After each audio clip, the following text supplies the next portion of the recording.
Informasi berikutnya, saudara, dua oknum lurah digerebek saat kedapatan asik pesta miras. Ironisnya, pesta miras dilakukan di salah satu kantor kelurahan di Kendari, Sulawesi Tenggara.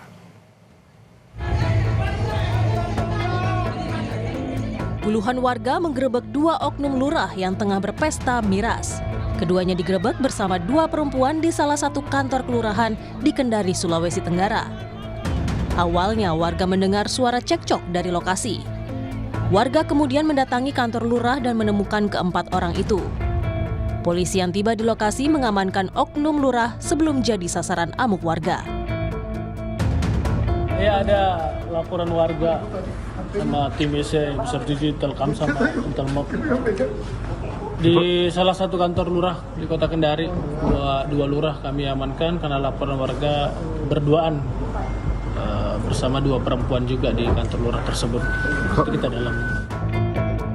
Kedua oknum lurah menjalani pemeriksaan di Polresta Kendari guna penyidikan lebih lanjut. Silvian Sakia, Kompas TV Kendari, Sulawesi Tenggara.